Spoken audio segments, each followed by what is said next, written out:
Assalamualaikum warahmatullahi wabarakatuh. Halo semuanya, perkenalkan nama saya Dania Najmi dan selamat datang di Ruang Tengah, persembahan dari cariustad.id yang merupakan sebuah platform yang menghadirkan ustadz dan ustazah yang ramah dan kompeten untuk berbagai kegiatan keagamaan. Dimulai dari belajar Islam untuk anak sampai dewasa, bimbingan mualaf, khotbah Jumat, sampai dengan kajian di kantor. Sejalan dengan semangat wasatiyah yang berada di tengah, Cari Ustadz senantiasa mengajak untuk selalu kritis belajar atas berbagai topik dari berbagai sumber. Makanya di ruang tengah ini, setiap topik tidak hanya dibahas dalam perspektif agama oleh ustadz dan ustazah yang kompeten, tapi juga oleh para ahli di bidangnya masing-masing. Hari ini teman-teman semua kita akan membahas topik yang seru dan banyak sekali ditanyakan di fitur Tanya Ustadz pada platform Cari Ustadz, yaitu perempuan berbisnis dalam kacamata Islam. Nah, makanya hari ini saya sudah ditemani dengan dua narasumber kita. Yang pertama, mari kita sambut Dr. Nur Rofiah Bil Uzem, Ustazah dari cariustad.id yang juga merupakan dosen pasca sarjana perguruan tinggi ilmu Al-Quran. Assalamualaikum Bu Nur. Waalaikumsalam warahmatullahi wabarakatuh. Baiklah, dan narasumber kita yang kedua adalah Kak Anantia selaku Managing Director dari Think Women yang merupakan organisasi pemberdayaan perempuan yang mendukung pendidikan, teknologi, dan pemberdayaan finansial melalui salah satu program utamanya Perempuan Maju Digital. Assalamualaikum Kak Anan. Waalaikumsalam warahmatullahi wabarakatuh. Bagaimana kabarnya Ibu Nur dan Kak Anan, sehat-sehat? Alhamdulillah baik ya. Puasanya masih semangat? Alhamdulillah.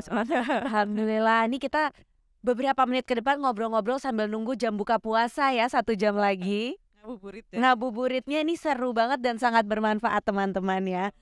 Baiklah, kita hari ini akan membahas mengenai perempuan yang berbisnis dalam Islam. Aku mau tanya dulu nih Kak Ustazah, bagaimana Islam memandang perempuan yang berbisnis ataupun bekerja? Karena banyak sekali ya yang kita ketahui omongan-omongan soal perempuan yang bekerja, nggak usah ngurus anak aja di rumah, fokus ke anak dan suami. Nah, gimana Ustazah? Silakan. Ya, ini pertanyaan penting sekali ya Mbak. Karena memang nyatanya seperti itu. Cuma di dalam Islam itu setiap manusia kan punya status melekat sebagai hanya hamba Allah. Nanti ini akan menjawab semua pertanyaan, harus berangkat dari sini. Yang kedua, setiap manusia termasuk perempuan ini adalah punya amanah melekat sebagai khalifah, pemimpin di muka bumi dengan tugas mewujudkan kemaslahatan seluas-luasnya. Maka pertanyaan apapun seperti tadi itu, apakah perempuan sebaiknya bekerja? Maka jawabannya adalah pekerjaan, baik buat laki-laki maupun perempuan, itu tidak hanya dibolehkan tapi didorong sejauh itu. Prinsip dasarnya satu, kita tidak mengorbankan komitmen hanya menghamba pada Allah, sehingga tidak akan menghamba pada pekerjaan, tidak pada harta, posisi, dan lain sebagainya. Jadi pekerjaan itu harus dalam komitmen itu. Yang kedua adalah pekerjaan digunakan untuk sarana mewujudkan kemaslahatan. Maka laki-laki maupun perempuan bekerja dapat uang, ayo gunakan untuk kemaslahatan dirinya, keluarganya, maupun masyarakat seluas-luasnya. Maka laki-laki dan perempuan dalam konteks itu sebagai khalifah, dia harus berikhtiar menjadi versi diri yang terbaik. Nah, sisanya ayo sesuaikan gitu. Jadi jangan sampai bekerja, sebenarnya laki-laki maupun perempuan ya, tidak boleh bekerja lalu mengabaikan keluarga, mengabaikan suami atau istrinya. Kita sering dengar nih, perempuan kalau bekerja, dia tidak boleh melupakan kewajiban sebagai ibu dan istri kan gitu. Ya suami juga tidak boleh gitu. Suami juga, laki-laki kalau bekerja juga tidak boleh mengabaikan kewajiban sebagai ayah maupun suami gitu, sama.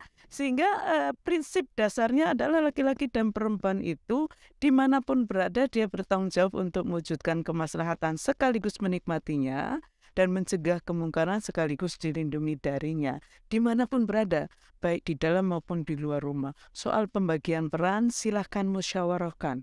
Kan nggak mungkin semua orang jadi pejabat, semua orang jadi musyawarahkan. Tapi apapun hasil pembagian perannya itu tidak melunturkan kewajiban untuk mewujudkan kemaslahatan sekaligus menikmatinya. Maka silakan bekerja, lalu gunakan hasilnya itu untuk kemaslahatan bersama.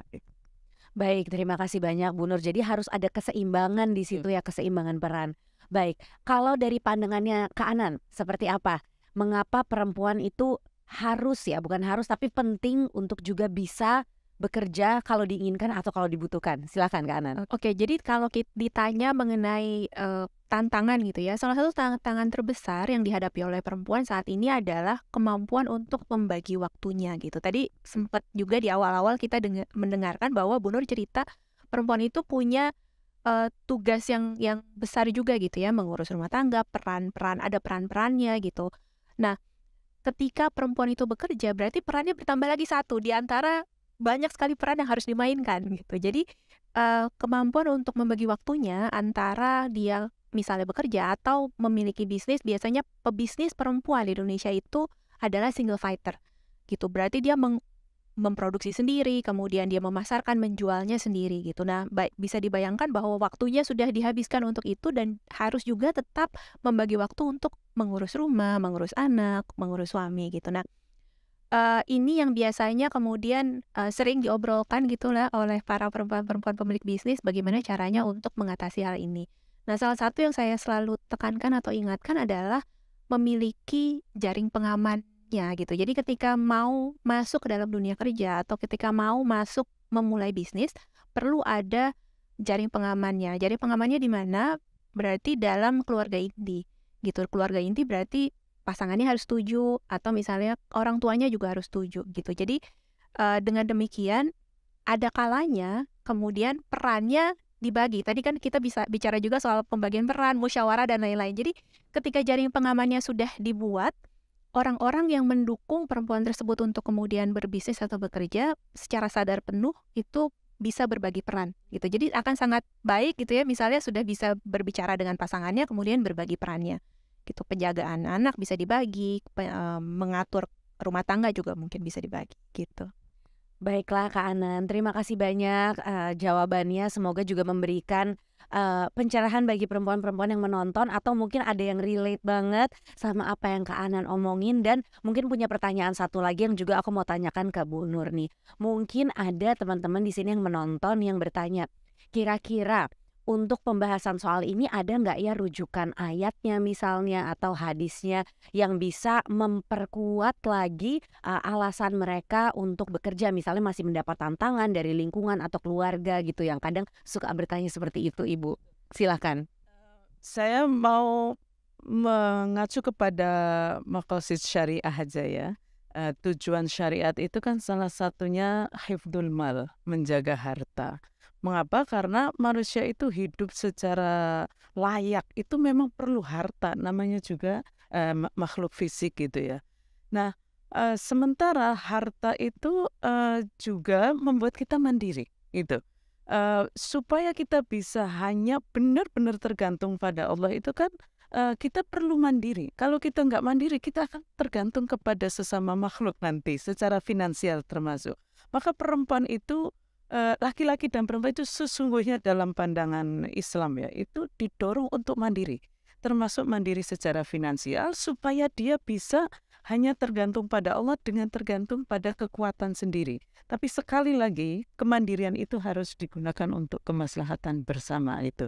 Sehingga memilih bekerja, nanti kalau dalam konteks suami istri, rezeki suami, rezeki keluarga melalui suami, rezeki istri, rezeki keluarga melalui istri, dan semua bentuk rezeki tidak hanya secara finansial tapi juga kesehatan dan lain sebagainya, itu gunakan bersama untuk kemaslahatan gitu, terutama kemaslahatan keluarga itu. Gitu sih kalau dalam pandangan. Baik, terima kasih banyak Bu Nur. Nah, mungkin pertanyaan terakhir dari aku untuk Kak Anan. Kita tadi udah ngomongin ya soal base-nya bekerja seperti apa. Nah, kalau ada teman-teman di sini yang kemudian ingin memulai bisnisnya sebagai seorang perempuan, apa tipsnya dari Kak Anan untuk bisa memulai ini? Silakan Kak. Oke, ketika mau memulai bisnis tadi jangan lupa pastikan yang pertama punya jaring pengamannya karena ini salah satu yang jadi hal yang mendasar.